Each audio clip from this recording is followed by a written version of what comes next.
Puka Doncic. That's your cold open. Hello. Welcome back to Keeping Up with the Seattle Kraken. It is now the Four Nations face-off break. Four Nations facing off. Uh oh yeah, that's right. Sidney Crosby is making it. I did read that today. So Hmm. he is good to go. But it's also like three and a half nations facing off as a group chat that Jayd and I are in said because what was it? Finland is really banged up. I think they had like So 11 forwards and two goalies or something. yeah, that's not great. So it's also a team that our lone player is on. So I'm really hoping they don't force Kaapo Kakko to play defense.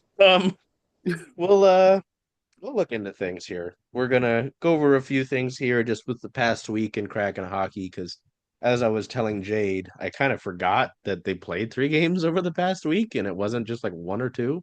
Um, we'll look at the roster moves that they made on Sunday because the Kraken kind of did some housekeeping. I think Jayd used the word housekeeping in her tweet. And they were a little confusing, and they still kind of are for one aspect. So we'll talk about that. That's the only reason. We'll just kind of reaffirm where this team is at. Um, and with that, where the team is at, look at what prospects, what younger players in the AHL that the Kraken might call up as the season kind of winds down here. And then how to watch Kaapo Kakko in the Four Nations face-off as he is the lone Kraken representative. Um, excuse me, with the in that tournament. So, yeah, the past week we talked about that Flames game last episode, Jayd, and that loss on Sunday and how frustrating first period was and how that was, and just kind of hoping that they were able to use how they looked in the two periods after that ugly beginning frame and just bottle it. And we got a pretty entertaining game on Tuesday against Detroit. I mean, it was back and forth. I mean, you still lose in the shootout, and I think we talked about it when we started this show in December after they lost to the Panthers in the shootout. Like against so many teams, the Kraken just don't have the skill players to win in the shootout. Like that Florida game is tough because you've got like Sasha Barkov. I don't remember who went. Sam Bennett, maybe Carter Verhaeghe, but like you just don't have that. And then the shootout, and we talked about this, I think, almost immediately or after the game or before we were waiting for post game availability. Some point from the shootout starting to by the time we left the building. I'm just Matty Beniers taking shootout attempts has to stop.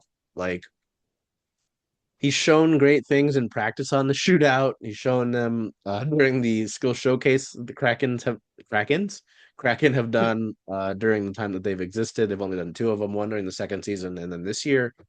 Um, he doesn't show it in the actual shootout. He got stuffed again in this one. Um, and it wouldn't be so frustrating. Well, that's right. They only needed the one because Joey Decord made the save on Lucas Raymond. Shane Wright missed his attempt. I don't have an issue with Shane Wright going in this one just because he has been producing of late. Patrick Kane scores the only one with that one. Unfortunately, he moves into the top spot for the most shootout goals of all time. And then Kakko got stuffed. I don't have an issue with that one as well. But just starting with Maddie, not a fan. Like it just, Yeah. so I don't know. This was another game with a multi-goal comeback. The Kraken were down 4-2 early into that fourth period. Nope.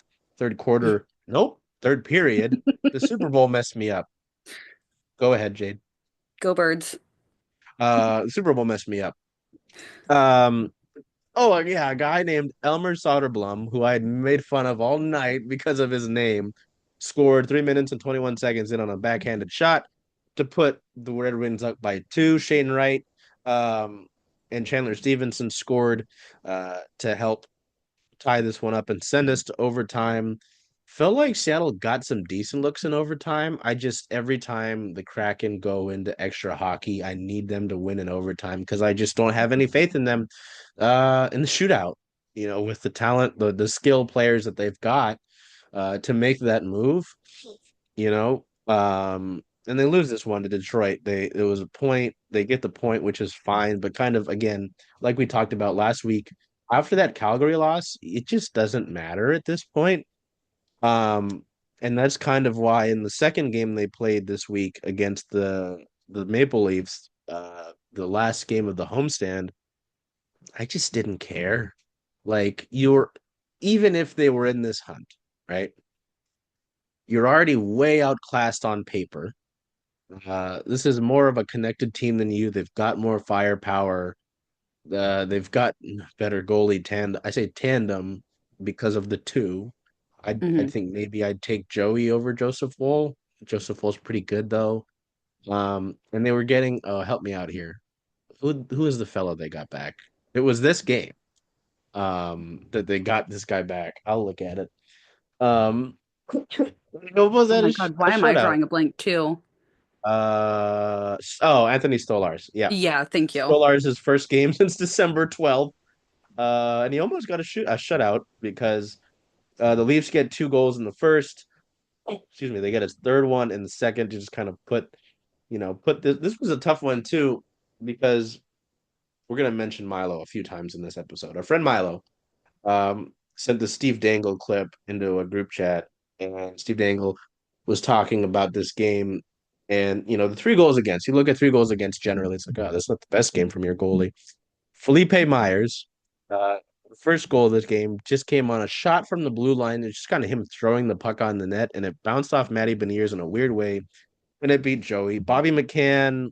Oh yeah, McMahon. the McMahon. I hate that so much. I think I Um, typed it out initially too during that game, and I looked at the roster sheet again. I said, nope, that's not right. the Myers Um, goal was also, I think, his first as a Leaf and his first since like 2022 or something. Like oh just my God, absolute, or maybe 23, like early 23. I think it was at 22. least a year then. Yeah. So just Uh, really bad luck for the Kraken, which kind of, if I could put a tagline on this season, it would just be bad luck. yeah, I mean, Just bad. Yeah.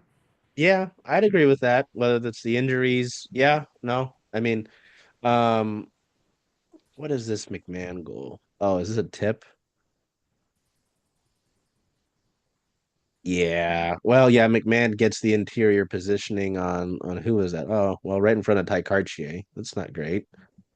Yeah, that's not great. That also happened in the Calgary game as well, the inside positioning part. So, yeah, well, at the end of the day, I think the point kind of is the fact that, you know, Joey did what he could in this one. Hmm. Um, and it was just kind of Seattle's poor defensive play, poor communications, things that have plagued them really a lot over this year, especially, but the last few years. And it put them in a 3 goal hole, and just like they had in Calgary. Oh, that's right. The third one, the Matthew Nyes goal, was the high stick that got reviewed for a long time, and they still let it count. Ellie Tolvanen got a wrister to go with a moving screen in front. Kel Fleury was essentially blocking the skater in front of him. It's great, great play. Nice by Fleurs. Wish he could get an assist on that. Um, but it's not enough at the end of the day, and Seattle loses this one. Like I was gonna say, in a vacuum, losing to the Leafs 3-1, it's not the worst thing in the world, Hmm. But it just kind of adds to the disappointment, and highlights sort of the issues that the Kraken have. Um, I and had a little then bit of a different view during the Leafs game, obviously, because I went with a friend and yes, uh, really good seats. That was a really fun game to watch from, you know, the lower bowl. And I just kept thinking like the Kraken have all these attempts and, these shots that they're making and they're just not able to finish. And that's, I think, something that I've said hmm a handful of times. And yeah, if I had to pick anything to say about that game, it's just the once again the consistent inability to finish what you're doing and like finish a goal scoring chance and just it was a good game but it was a little bit disappointing. yeah. I think that sums it up well, because the finishing as well is something that when you look at this team, um, it just again, I talked about it actually on our Mariners show about how, the Mariners are looking at what they did over the last 6 weeks of the season and they want it, you know, obviously, again, the main issue is their lack of money spending, but the way it's been spun is that they believe in what they saw at the end of the year. It's unsustainable, much like the second year of the Kraken was unsustainable. Hmm. Those career years, expecting that to continue, and you were going to be this team that bludgeoned teams with your depth scoring across all four lines. With those shooting percentage in those career years wasn't ever sustainable. Hmm. And Seattle's paying for trying to go with that. Um, but yeah, so I mean, the finishing it then, like, it's also interesting. I was looking at some of the numbers before the Calgary game. Like, the Kraken are now like 14th in the league in goals per game after being in like the lower third.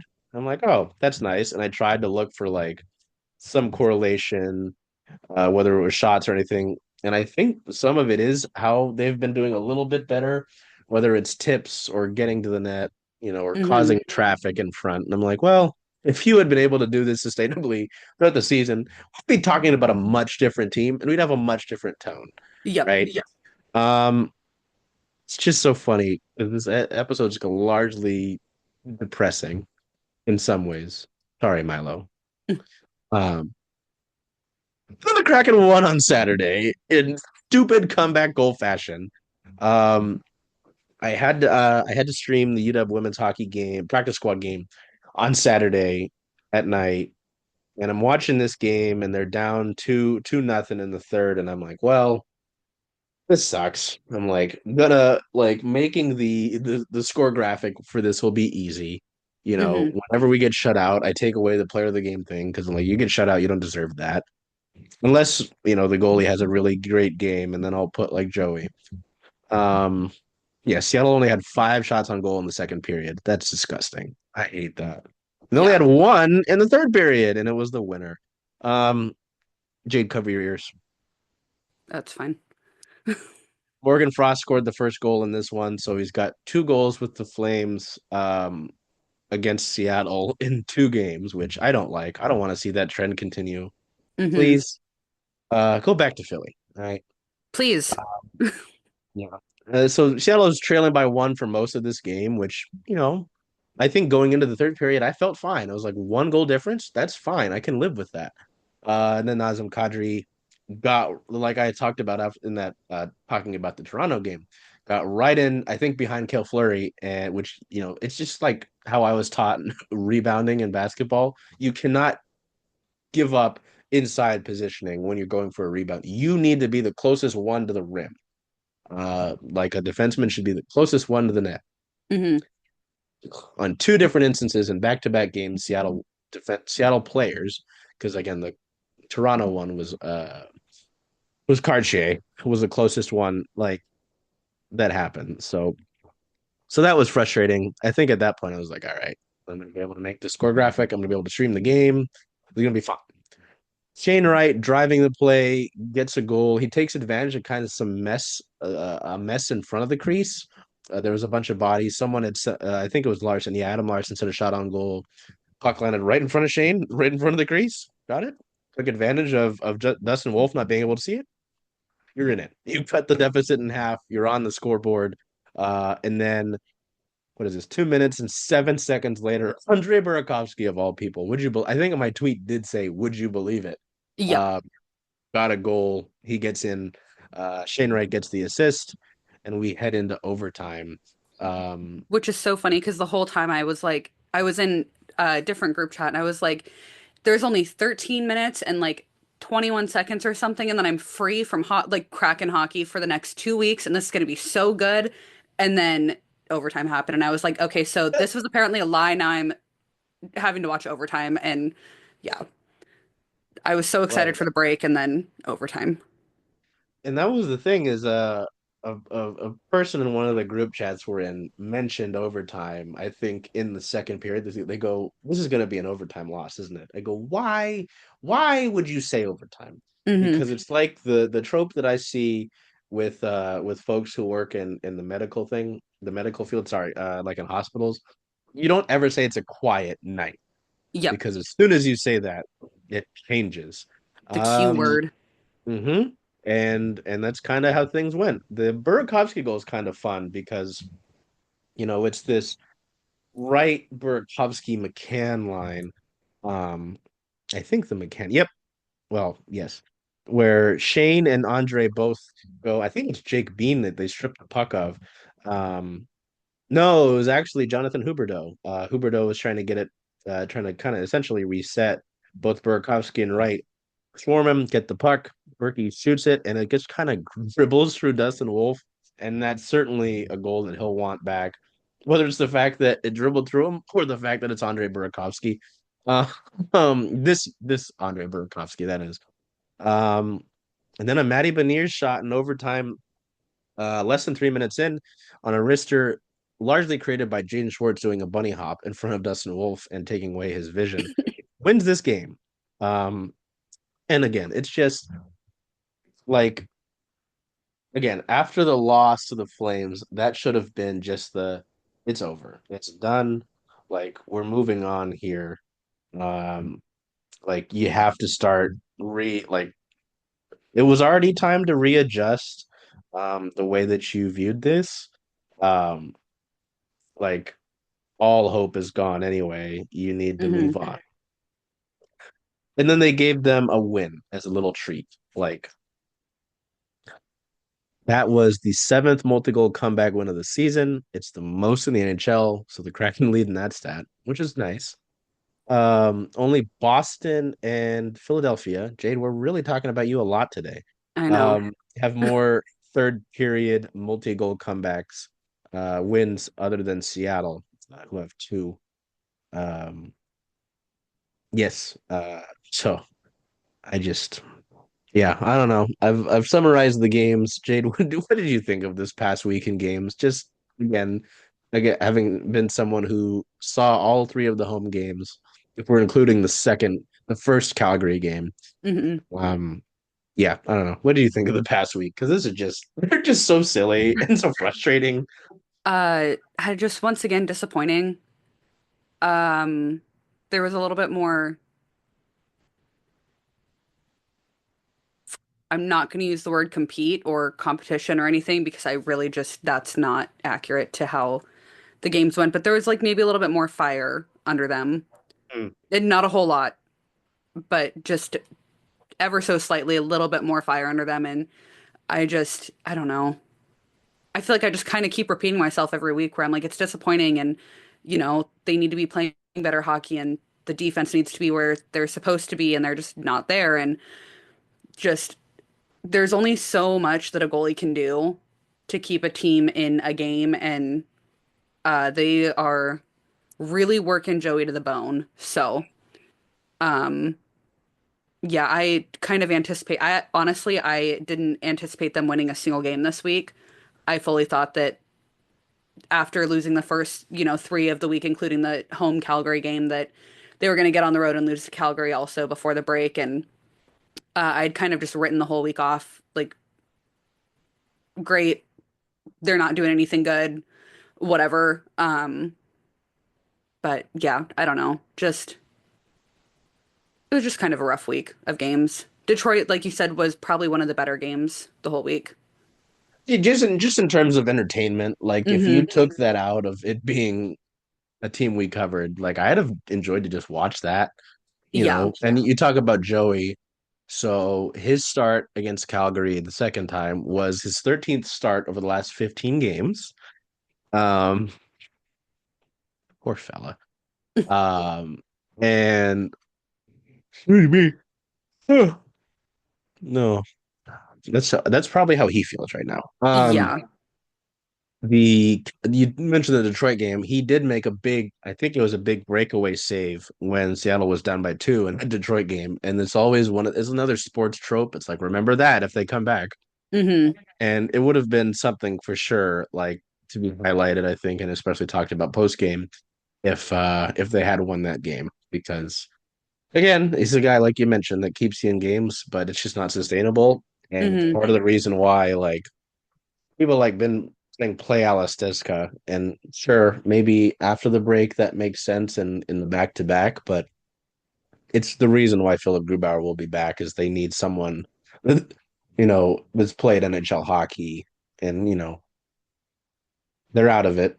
And that just Yep. kind of leads us into the where this team is at. This is just a reaffirmation of the fact that Seattle is out of things at this point in the season, right? If you look at the Hmm. standings right now, Seattle sits seventh in the wild card rankings, 11 points behind Vancouver for that second overall spot. The Avalanche probably have the first wild card all locked up just because the Central Division is a slog with Winnipeg and Dallas and Minnesota. So that's not going anywhere. Um, you know, like Anaheim is ahead of you right now, Hmm. which in case you needed anything else to tell you it's over, that's and they've played three less games than you. They have Yep. two more points in three less games. Like that's sad. That's just Hmm. disappointing. Like oh my God. So, even talking about like the loser points, like Calgary, obviously Vancouver, Utah, they all have more overtime losses than you. That's more points, Yep. right? Like the amount of games where Seattle just should have been a little bit closer or I held can't on. believe I'm gonna say this, but even as much as I hate overtime, if they'd even just forced overtime at any point this year, they'd I again think that we would be having a slightly different conversation. Oh yeah, Not that they're they'd like, be in the hunt. yeah, not that they're like killer great in overtime or anything, but No. it would be just different. Yeah. No. I mean that's it's a real point. And like so okay, Vancouver's got 11 wins in overtime to uh 11 losses, sorry, in overtime to Seattle's 4. Uh if you give let's say give them 10, that's they're again right in the thick of it. They're right behind Calgary in this scenario. They're right behind Calgary Hmm. and within striking distance of Vancouver. That would leapfrog you over Anaheim, St. Louis, and Utah. But they're not. So Maverick.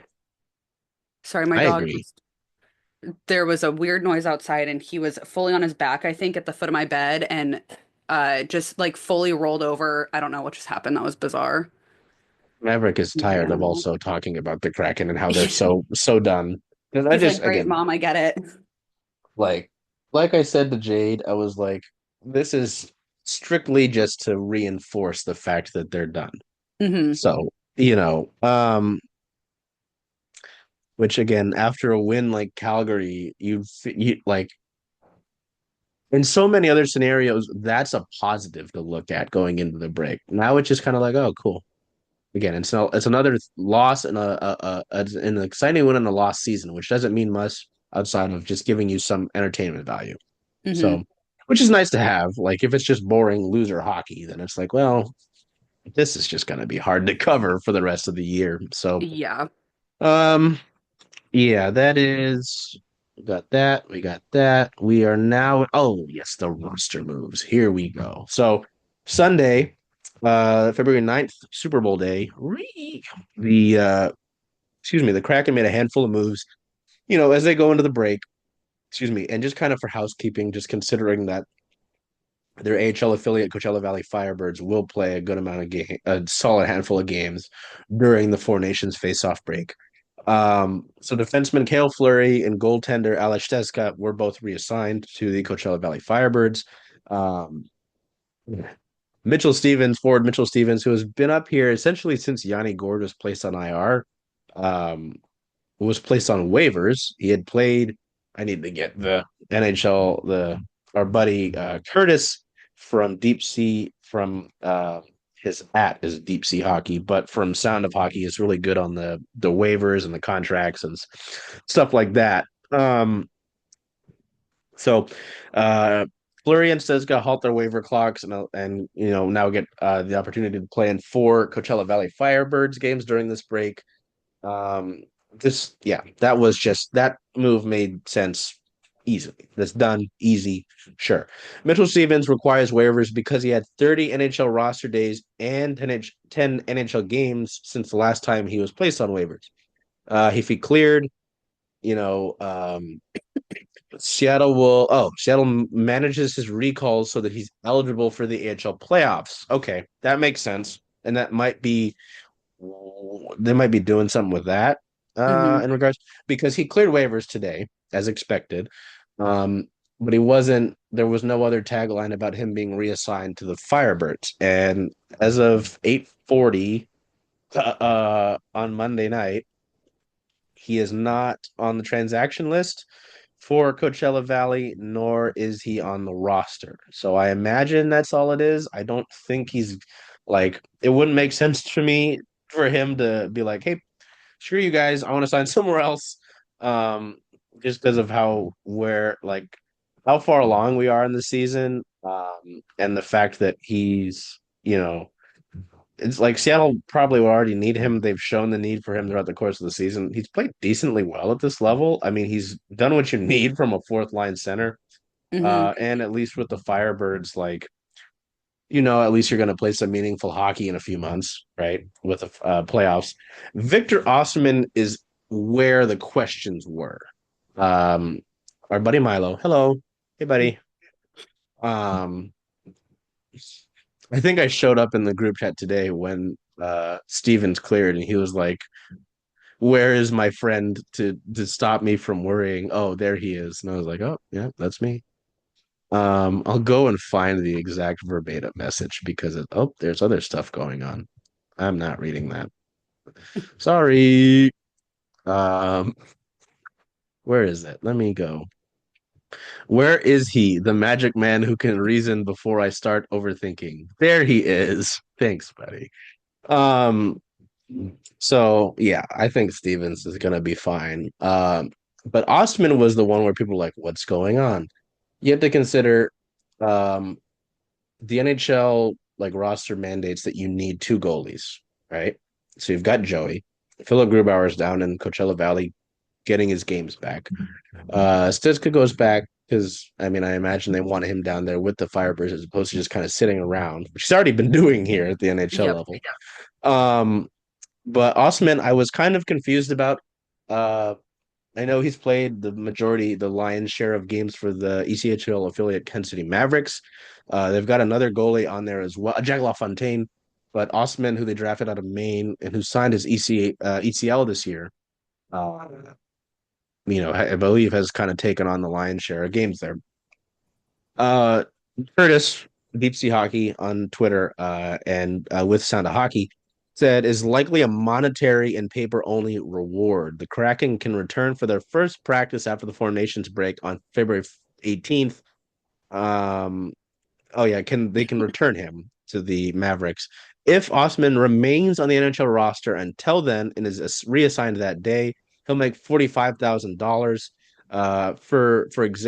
For perspective, his full season salary at the ACHL level is $82,500. So it just kind of seems like a reward for his work there.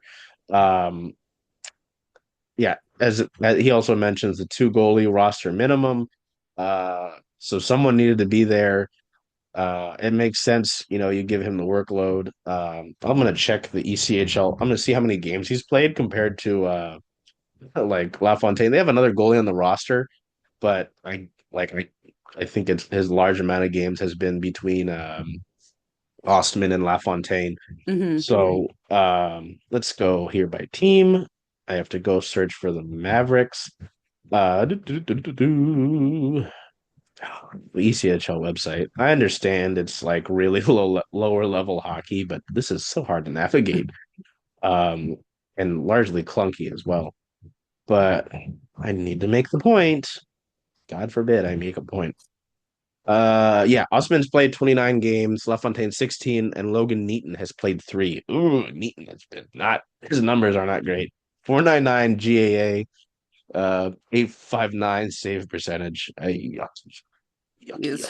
yucky, yucky. Yeah, not you can see why they've gone with LaFontaine and Austin. Hmm. Osman 244. Well, both LaFontaine and Osman have a 244 GAA. And their save percentage numbers are pretty accurate, similar too, at 905 compared to 904 for LaFontaine. But Osman has a big chunk of minutes over LaFontaine, almost 1,000. No, almost 800 more. So that's why. I mean, Coco, you wouldn't call Coco up because he's probably gonna get a game or two over those, so that Philip Grubauer's not playing every single game. Hmm. Um, and those two have higher priority over Steska because Grubauer is getting his games in, and that's the whole reason he's down in Coachella Valley. And Coco's your goalie of the future, ideally, so you want him to get games as well. And so Steska, the guy who's just kind of your effectively third goalie in the system, a guy who's a veteran, he hasn't played the NHL level yet, but you see how his priority is lower than those two, right? Hmm. So that's it. The Kraken haven't released a statement like that, but it's you can kind of You can, use the context clues, yep. right? So I don't know. Did you have any thoughts on the roster moves before we go over to God, what do we got now? The prospects. Yay, we can kind of keep talking about the Firebirds. Did you have any thoughts on that? I'm sure Um, your day was a lot busier with something else that happened later in the day. yeah, no, I didn't really have any thoughts. I fully anticipated that happening with those specific players, just based on seeing what other teams were doing earlier in the day on Saturday. Hmm. The Flyers played, and then they sent some of their AHL guys down, and um, same thing happened where everybody was panicking, and I was like, this is so normal because the AHL is still playing. So I had no thoughts aside Yeah. from everybody, please stop panicking online for 1 minute. Yeah. I thought that, I wasn't so super concerned about it. And, Hmm. I appreciate concern when it's tempered with, hey, I need you to explain this. If it's Yeah, just rather the than just world is full. done. Yeah. Yeah. The only thing that I Um, guess made me a little bit nervous was the waivers, just because of how Stevens has been playing mm, so far this season. And, I feel like at least 2 or 3 times a week, I'm like, oh, that guy, there's no way that guy's going to get claimed off waivers. There's just absolutely no way. And then he gets claimed. So, yeah, I know that I was looking on Twitter to see if there's anybody who had any real influence or news, like a credible source. I say credible source because, like, do I want to start that beef? No. There was a website that just kind of anybody can write for. Um, and this person is the writer for the Kraken on there, was like, okay, Stevens cleared waivers and he's going to Coachella Valley. I'm like, do you know that for certain? Because again, we can use context clues, right? That he'll go to the Firebirds, hmm. but like it hasn't been said verbatim and it hasn't happened. So Yep. I'm like, you get what I'm at. So, um, yeah, I the only thing that really piqued my interest was Ostman, and I was like, it just seems like you needed another goalie, and he made the most sense. So, Hmm. yeah, we'll go into I said which prospects or maybe which players would could we see up, and maybe I'll spin it so you can get more thought into this. Who you'd want to see up with Seattle? I don't think anybody from the lower levels of the system, like Berkeley Catton. I don't imagine. I just don't think with how Spokane's going, they're gonna have a WHL playoff run.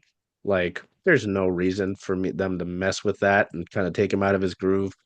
Play some games where he's a lot smaller and you'd have to protect him. I just and it's his first year of his ELC. I just doesn't make sense to me. Um, I'm gonna look at some of the other like lower level guys that aren't the Firebirds guys. No, I don't think anyone's there right now in terms of guys who aren't at the NHL level. So, um, some guys that make sense to me outside of guys who could return, like Logan Morrison and Ryan Winterton. And Winterton was up early in the year, Logan Morrison last year. Sure, could make sense. Yanni Newman's had a great rookie year with Coachella Valley. I don't know if they're like, hey, it's your rookie year. Maybe we don't want to mess with that. But I believe they did that last year with Winterton anyway. So was Winterton? Yeah. So they did that with him. So Yanni Newman, with Kill Fleury up at the NHL level, they had to pick someone else for the AHL All-Star game in Coachella Valley because Kel Fleury was up here in Seattle. So Yanni Newman, who's having a solid rookie year, second in total points for Coachella Valley, and first in goals, was named the All-Star representative, which is a solid choice. Um, Leighton Road could be fun. I mean, he's in his rookie year with Coachella Valley. He's an undrafted guy. Maybe could make it. I would want to see Jagger Firkus, sure, but I think he's still too small, and I don't know if you want to break him and just like hey, we're gonna bring you up here, show you what it's like, and then God forbid something happens. Martin Pospisil shows up, like Yeah, you know, likely um, thing. and kind of in terms of size, same thing with Ty Nelson. I love Ty Nelson. He's fun. He's got a great personality, but he's a smaller D man, and I don't know if I want to mess with that. Um, I think defensively, the one that makes sense, and I've talked about him earlier, is Ville Otavainen. Like they've called up Gustav Olsson a few times, but Ville Otavainen is a guy that they drafted a few years ago. Um, why not? And maybe Edward Shale. Like he had a great year at the World Juniors, right? Like we've all Hmm. saw how often he posted during the World Juniors. He had fun. Um, his numbers aren't super stellar with the Firebirds this year. It's also his rookie year in the AHL. He's living with Alex Steska, as I think we talked about on this show. I think Um, so, yeah. and like you just want the kid to get his confidence back after a rough year in the OHL last year. So those ones make the most sense to me. In terms of kids, I wouldn't touch Nicky Coco. Let him keep cooking in CV, and I'm fine with that. So I'd say Newman, again, in terms of guys who haven't been up, Newman Road. Where'd you go? I had another one. Did I not? Newman Road, Otavainen, and Chalet are the four that I think could be fun. Uh, yeah, that's what I would go with. I would largely go with the same players. Um, and then, of course, bringing back up Logan Morrison and Ryan Winterton, just because they did do a pretty good job last season and early this season when they were up. So I think that those would be the only other two. And of course, it'd be fun to see Jagger Firkus in the NHL, but like you said, he's just a little bit too small still,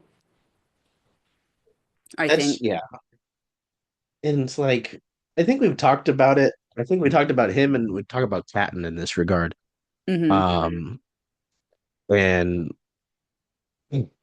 like the talent is there, the skill is there. It's Hmm. just the size that I'm concerned with. So, hey, I don't know, maybe it is they play him a game or two, but they like keep him in the press box and he's around the guys, he's in the locker room. We get to talk to Hmm. him.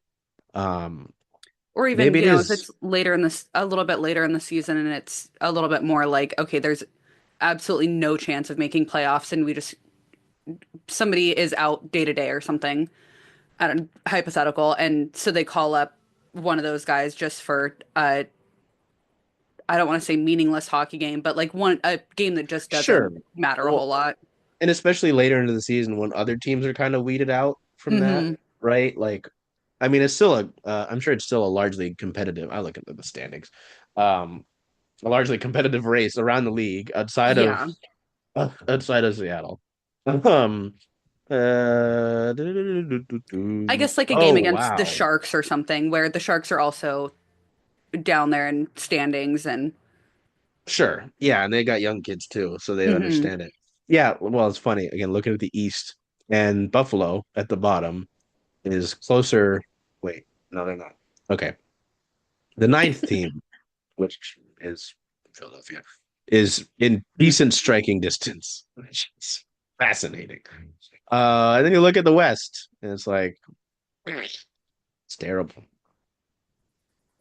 Seattle. How shameful. Yeah, I think that could make sense. You know, and even with some of the trades, like they might need Stevens back, but like with Eberly coming back after the Four Nations, we still don't know for sure about Yanni. Well, no, that's right. He got surgery and he should be back the day of the trade deadline. Yeah, And I forgot, you can trade players that are hurt, from what I understand. I did not know you that. sure can. I And on in other sports, I'm used to that not being a thing. So he could still be gone. He would just be worth less. Worth less. Two different words, not one. Yeah. Sorry, Yanni. Worth space less. Yes. Um, With those, with Brendan Tanev moving, in all likelihood, the potential of Jamie Alexiak moving, uh, there's oh my God. But yeah, and my point is, with the players that the Kraken might trade, because I'm still imagining they somewhat lean on not lean, but they kind of do a smaller sell as opposed to a larger fire sale. Um, it could open up some spots. So, and then depending on what Seattle does, say Seattle, trades one of those defensemen or they, trade one of these other forwards for a guy who, kind of similar to Kakko in that deal, which will help us transition to our last part of the show with Kaapo Kakko, maybe just needs a little bit of a better opportunity. He's a younger guy, maybe they do that. And then so needs a maybe the fresh roster start spot, and yeah. yeah, and maybe so the roster spot isn't open, but things will open up. They'll play, they'll bring up some kids. It'll be fun to see who they bring up because, you're getting outside of preseason, you're getting your first look at these guys in Kraken colors, full time. So, Hmm. um, that brings up our last topic of the day, which really isn't a topic. It's more so just to let you know. Um, Obviously, as we talked about after the trade happened, um, Kaapo Kakko will be Seattle's lone representative in the Four Nations Face-Off tournament. Um, he's already played for Finland multiple times. It's funny.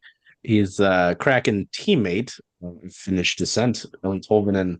Um, I only laugh because he's not living with him anymore. He's got his own place. But just to kind of think about, we heard from Kakko before the Toronto game. Uh, was it Toronto game? One of the last two games of the homestand, and I'm laughing because someone asked him again about the 17-10-84 line, right? Um, and he was talking about how Jaden Schwartz and Matty Beniers are both smart players, and he said Matty Beniers is a smart player on the ice, and he kind of paused and he goes off the ice too, and I was like, oh, I didn't expect you to talk about that. It's like, damn, Matty caught strays. That was Yeah. crazy. But yeah, so I don't know. It should be cool with this tournament kind of being a small taste of things before the NHL players are back in the Olympics next year. Um, so that's nice. Well, and then there's some stuff, potential of if Joey Decord would have gone. I know Steve Dangle wanted him to be, excuse me, on Team Canada. It was Hmm. reported that he does not have a Canadian passport, despite being a Canadian citizen, which reportedly disqualified him, which lame. But so Thursday, this upcoming Thursday, that's right, because the Kraken Community Iceplex is doing a watch party for it. With Uh, finished foods and stuff. Finnish food, salmon soup, which Hmm.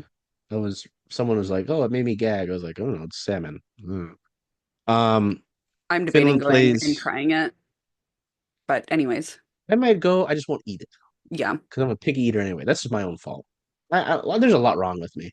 Um, Finland plays Team USA at 5 p.m. on ESPN on Thursday. 32 Bar and Grill is doing a watch party, as Jade mentioned. They're having some Finnish food there for you to try, which is cool. It's a nice touch. And another Kraken fan posted, they're like, "Oh, they're having a watch party for one guy." I'm like, "Yeah, like, that's all I got to celebrate lately, anyway." But it's nice to see them celebrate stuff like that, especially a guy that's new and this is his new home. And I think I saw Um, somebody saying that he had said like that he appreciated that they were doing that and um oh, I think somebody I want to say it was like a direct quote. He said that he was asking for more Finnish food in like oh, that for the did team. Ellie do that too? Maybe, yeah. Ellie, and then I remember they kept bringing it up on the broadcast the last few games that Dan tried the soup and they really liked it and he wanted them to keep making it, or no, he wanted the recipe. Yep. So yeah, that was fun, you know. So there's Thursday. Finland plays Sweden on Saturday, 10 a.m. That game's on ABC. Uh, Canada, they play Canada on February 17th at 10 a.m. That's on Max, TNT, and True TV. And I imagine all of these games will be on the 32 Bar and Grill anyway. Just the big watch party is that Thursday one. Uh, Excuse me. If Team Finland makes it, the championship game for that tournament is Thursday, February 20th, 5 p.m. Excuse me. That will be on ESPN. So, um, yeah, I don't know if they'll make it. I mean, it'd be pretty cool, Hmm. but it seems like the US and Canada kind of have this largely on lock. I mean, Team Sweden's got talent too, don't get me wrong. Yeah. But yeah, Jade, any any wrap up thoughts on the past week in Kraken hockey, or maybe any of your thoughts on Four Nations? Because I know, Kraken aren't the only NHL team that you look at. Um, Nothing Kraken related. I already kind of miss the All-Star game that the NHL did, but I know why they're doing Four Nations. I think that the promotion for it has been kind of not great, but I'm super excited to watch it as it gets closer. I think it's going to be good and a little bit of like a just a little bit different. Like I really Yeah. enjoyed watching the men's world men's whatever thing at the start of the summer. It was like right after the Stanley Cup finals Oh, and yes. um it's kind of the same thing where it's just, these guys that play on different teams just all get together and play not for fun, obviously they're all playing for something, but like a little bit a little bit more for fun in my opinion.